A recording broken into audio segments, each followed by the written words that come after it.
Parole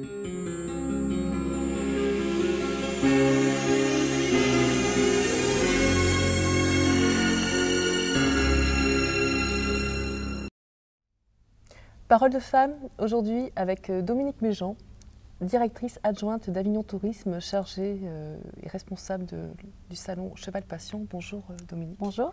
Merci d'être là, à mes côtés, d'avoir répondu à mon invitation pour répondre à notre rubrique Parole de femme que nous développons.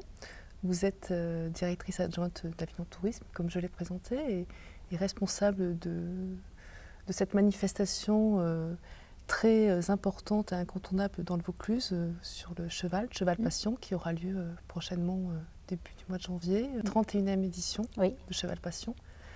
Avant d'aborder le reste de nos thématiques, 31 ans de Cheval Passion, ça évoque quoi pour vous qui êtes à la tête de cet événement? C'est surtout le travail de toute une équipe, le travail chaque année, renouvelé chaque année par rapport à ce qu'a fait l'autre équipe d'avant, refaire quelque chose de différent pour que le public ait toujours envie de venir, toujours quelque chose de neuf. Voilà, c'est vraiment du renouvellement et vraiment une équipe, un travail d'équipe sur toute l'année. Alors un travail d'équipe qui, j'imagine, doit avoir une relation, une entente très importante au sein de cette équipe. Vous supervisez, si je peux dire ainsi, cette équipe-là pour que chaque année ce soit une réussite de plus en plus précieuse. Comment supervisez-vous cela? Si vous voulez, nous avons des équipes variées, puisque nous avons des équipes du parc, des équipes d'événementiel d'Avignon Tourisme, des équipes extérieures de prestataires. Donc c'est plusieurs entités qui se regroupent pour un même événement. Donc c'est vrai qu'il y a l'envie aussi de faire cet événement, de le sortir, que tout le monde travaille dans la même dynamique.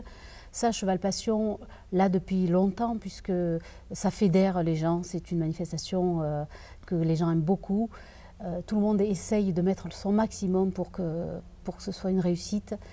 Et bon, c'est compliqué, il y a du stress, il y a des gens différents à mettre en relation avec d'autres personnes qui n'ont pas les mêmes intérêts. Mais ça fait partie du travail de management. Et surtout, on essaye, malgré un travail rigoureux, d'avoir un esprit de convivialité qui puisse rejaillir aussi sur la manifestation, parce que des manifestations équestres, il y en a partout maintenant, de plus en plus.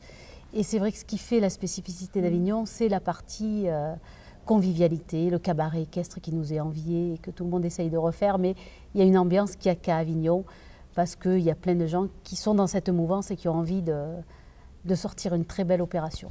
Et donc tout cela, ça fait partie des ingrédients qui donnent envie justement de réussir encore mieux l'année suivante et de donner cette dynamique-là, ce challenge aussi d'être parfait et de faire des jaloux quelque part. Oui, alors ce qu'il y a, c'est que l'événementiel, généralement, ça prend les gens. Hein. Les gens ou tombent dans l'événementiel par hasard ou sont vraiment formés pour ça. Mais dès qu'ils ont mis un doigt dans l'événementiel, ils ne veulent plus rien faire d'autre. Ou alors, ce n'est pas du tout leur chose, mais sinon, les personnes qui travaillent dans l'événementiel ont cette envie. C'est beaucoup de travail, c'est beaucoup de stress. Mais en même temps, on sort l'événement qui est là, qui est physiquement, voilà, on voit ce qu'on a fait et on a un retour direct de ce qu'on a fait. Même si on travaille un an pour quelque chose qui va durer 5 jours, on a le résultat de ce qu'on a travaillé. Alors, quelques années en arrière, comment est né Cheval Passion? En quelques mots, si c'est possible de dire cela en quelques mots. Oui, alors Cheval Passion est né il y a 30 ans. Alors, au départ, c'était des passionnés de chevaux et de taureaux qui ont rencontré le maire d'Avignon autour d'un verre, dans un bar, et qui ont discuté qu'est-ce qu'on pourrait faire en janvier. Avignon, bon, l'été, ça bouge beaucoup, il y a beaucoup de choses. En janvier, c'est plus difficile, il fait froid, il y a du vent. Qu'est-ce qu'on pourrait faire qui fasse bouger la ville en dehors des périodes estivales? Et donc, il y avait ces passionnés qui étaient là, qui ont dit, on va faire une course de taureaux, on va faire un spectacle équestre, puisque c'était leur milieu à eux. Et ils ont commencé donc à faire la première édition de Cheval Passion avec quelques exposants, quelques randonnées équestres, quelques spectacles et des taureaux.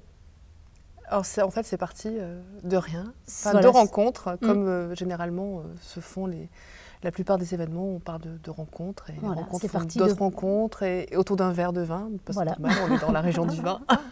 D'une rencontre de passionnés qui voulaient tous faire quelque chose pour qu'Avignon bouge autrement. Voilà.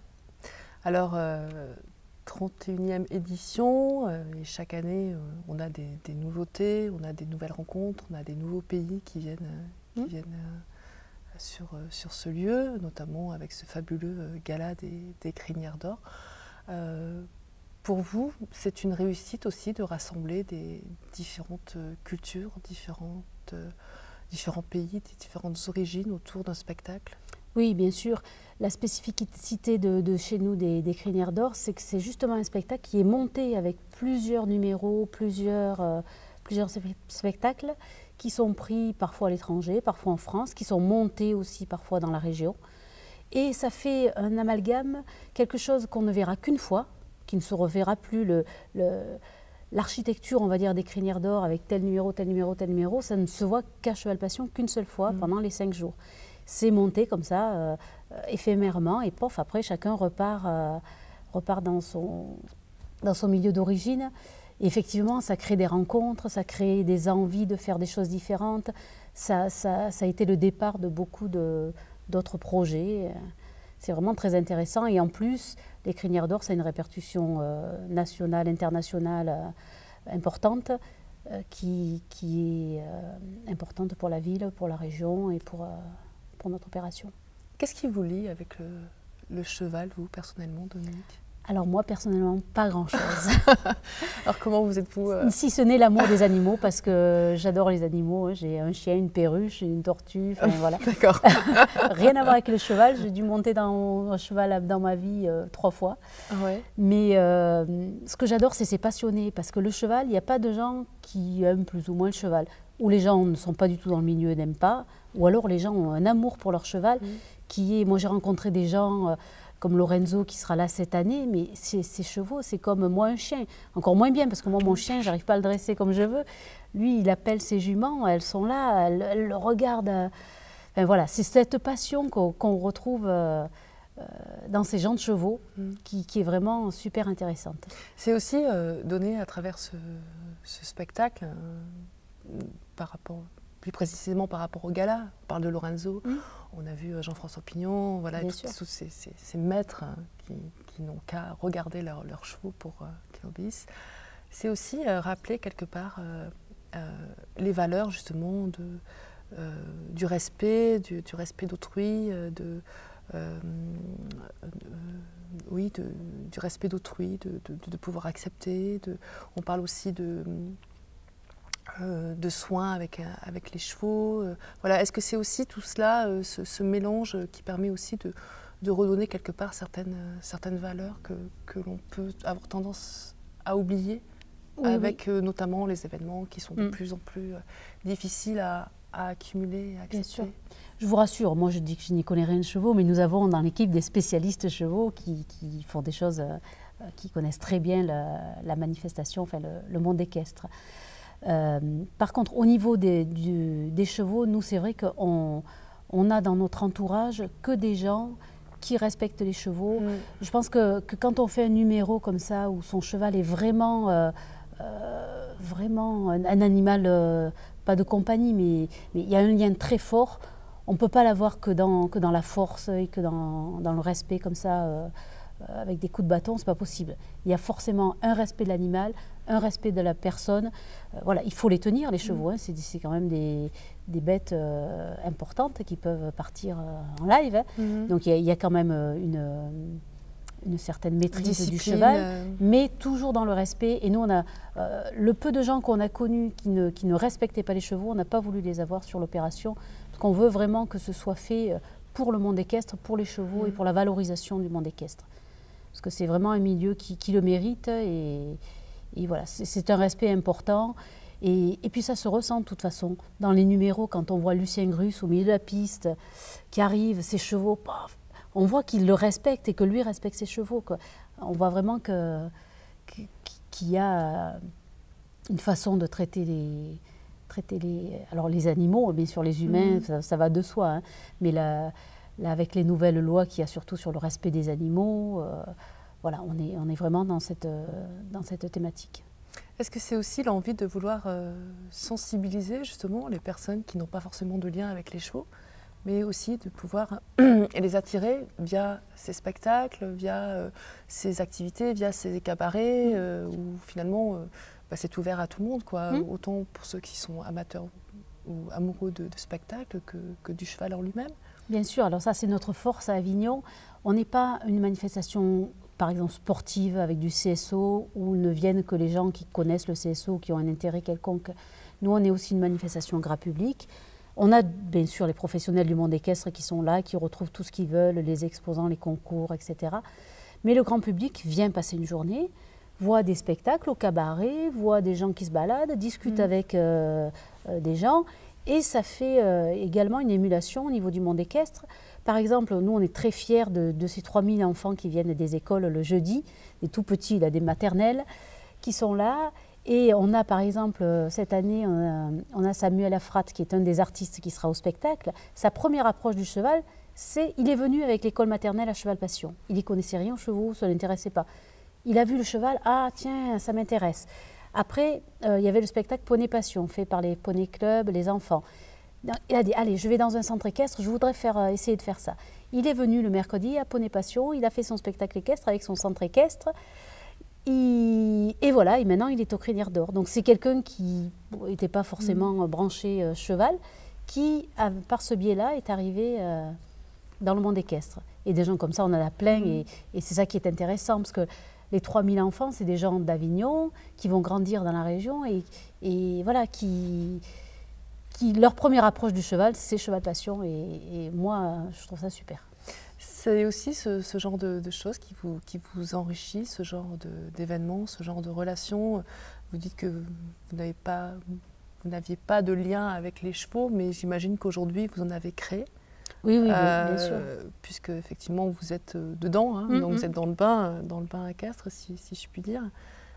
C'est cela aussi qui vous enrichit en tant que femme, en tant que personne, et dans le cadre de votre carrière aussi. Oui, bien sûr. L'événementiel, c'est vrai que ça enrichit beaucoup. Cette manifestation-là, plus particulièrement, parce qu'elle est très, très importante et il y a beaucoup d'organisations à mettre en place. Mais effectivement, quand on voit ces petits gamins là, qui arrivent, qui en ont plein les yeux, parce que le cheval, c'est quand même un vecteur important de communication. On voit qu'il y a beaucoup d'enfants, par exemple des enfants malades, des enfants qui sont dans des milieux défavorisés, qui, grâce au cheval, s'en sortent, ou enfin, ont une vie en tout cas plus intéressante. Le cadre, par exemple, de l'Andy Cheval, ça se développe beaucoup parce qu'on s'est aperçu qu'avec les animaux, alors c'est bien avec les chevaux qu'avec les chiens, mais ça fait passer des handicaps, ça fait passer la vie plus belle à des enfants ou à des jeunes. Et bon, ça, moi, c'est super. C'est un bon retour pour vous? Oui, c'est un bon retour de tous ces jeunes ou ces gens qui ne sont pas du milieu. Par exemple, l'année dernière, pour la première fois, nous avons fait un défilé dans la ville d'Avignon. Et nous sommes allés dans les quartiers. Et c'était géant, les chevaux qui se baladaient au milieu des voitures avec ces jeunes qui venaient discuter pour une première approche. Voilà, ça fait partie des choses et de notre devoir à nous, organisateurs, à mettre en place. Le monde du cheval est quand même un monde relativement masculin. Eh bien non. Non. Alors, ça c'est intéressant parce que justement. Non. Alors effectivement, quand on voit des manifestations comme le CSO au haut niveau, effectivement c'est beaucoup d'hommes. Encore que maintenant ça commence à changer. Mais dans la Fédération française d'équitation, il y a 80% de licenciés femmes. Vous allez dans les centres équestres, vous allez dans les écoles de palefreniers, 80% des gens sont des filles. Parce qu'il y a cette relation avec l'animal aussi, voilà, qui est intéressante pour les filles. Et voilà, c'est la réalité. Beaucoup de jeunes. Le public Cheval Passion, enfin en tout cas le public équestre, la fédération, c'est beaucoup de jeunes et beaucoup de filles, contrairement à ce qu'on croit. Alors vous, quand même, vous dirigez une équipe plutôt masculine? Non. Non, aussi, mixte. Qui est aussi mixte. Oui. Donc autant autant de passionnés et de personnes investies en termes que ce soit des hommes ou des femmes. Oui. Ça aussi, c'est une évolution qui se met en place. Oui, enfin moi j'ai toujours beaucoup travaillé dans des équipes mixtes, parce qu'on a une partie administrative qui a été pendant longtemps très, très féminine, après une partie technique qui est de terrain plus masculine. Donc je ne crois pas que dans l'événementiel il y ait eu plus d'hommes que de femmes. Enfin, j'ai pas trop eu cette démarche-là. En tout cas, voilà, c'est mélangé, puisqu'on a des administratifs, on a des techniques, on a des palefreniers, on a, voilà, c'est vraiment très mélangé. Moi, je ne ressens pas du tout la partie homme-femme. On est une équipe. Il n'y a pas du tout de différence pour nous entre les hommes et les femmes. Dans nos équipes événementielles, on n'a pas de... On ne ressent pas du tout cette différence. Ouais. Quelles sont vos passions? On parlait tout à l'heure, avant de faire cette interview, vous avez quelques passions. La photo, vous venez de découvrir la photo. Oui, alors moi je suis quelqu'un, je touche à tout. Hein, tout m'intéresse. J'ai beaucoup de... J'ai fait de la flûte traversière, j'ai fait de la guitare, j'ai fait du dessin. Enfin voilà, j'aime tous les arts, surtout le spectacle. Et je suis dans un groupe de spectacles chantants depuis 12 ans. On fait des comédies musicales. Là, vraiment, on est pareil, 60 personnes, tous pour un spectacle. On travaille toute l'année pour un spectacle dans l'année. Et moi, j'aime bien ce mélange. Là, on est 60 personnes. On a des jeunes, on commence à 17 ans. On a des vieux jusqu'à plus de 70 ans. On a des riches, on a des pauvres, on a des malades, des gens bien portants, vraiment un reflet de la société. Et on est tous ensemble sur ce projet. Et puis le chant, moi, ça me libère. Enfin, c'est vraiment super. C'est beaucoup de travail aussi parce qu'il faut apprendre les chansons par cœur, etc. Mais voilà. Et là, depuis peu, effectivement, j'ai découvert la photo. J'aimais bien la photo, mais par hasard, j'ai rencontré un photographe professionnel. Et il s'est avéré qu'on avait un ami commun qui était aussi photographe amateur, qui travaillait avec moi dans la même structure, dans Avignon Tourisme. Et on a vu avec le comité d'entreprise si on pouvait monter un club photo, parce que moi, je ne trouvais pas dans les clubs photo que j'avais vus ce que je voulais. Et malgré que je ne connaissais rien à la photo, j'avais envie d'une structure qui corresponde à ce que je voulais, avec des sorties, une façon de présenter les choses, de faire de la théorie. Et donc, du coup, on a dit, ben, écoute, avec Avignon Tourisme, on va créer un club de photo. Et on a créé ce club photo, ça fait depuis le 1er janvier 2015. Et ben, on apprend, on fait des sorties. Alors, comme moi, j'aime bien faire le tour de la chose, je me suis inscrite aussi à Arles pour des cours de photo, pour avoir de la technique. Voilà, donc on s'éclate. La photo aussi, c'est un milieu, dès qu'on met le doigt dedans. Moi, j'ai l'impression, à chaque fois que je mets le doigt dans un truc, je me fais avaler tout entière. Parce que, voilà, c'est très intéressant.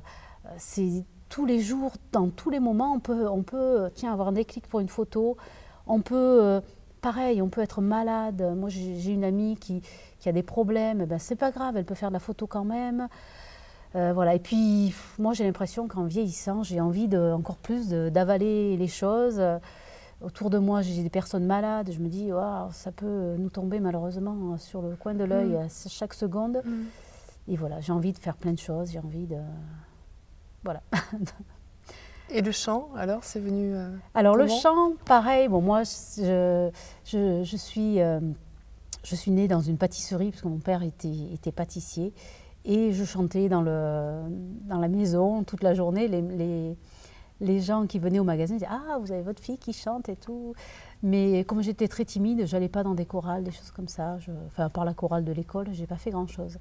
Et puis après, en grandissant, par hasard sur le journal, j'ai vu ce groupe qui correspondait exactement à ce que je voulais, à savoir des chansons très contemporaines. Là, on chante des chansons qui sont sorties il y a 6 mois. Enfin, voilà.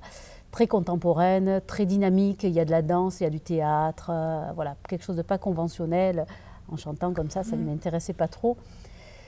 Et je suis tombée dans ce groupe, et là j'étais super bien accueillie, ça correspondait exactement à ce que je voulais, avec des chefs de chœur qui étaient dans une dynamique vraiment sympathique, et du coup j'y suis et je veux plus en partir. Vous n'avez plus envie voilà. de lâcher. Donc après, j'ai des amis qui sont là-dedans, j'ai fait des réseaux. Voilà, ce côté relationnel est important pour vous, de créer un côté relationnel avec justement des activités, des loisirs.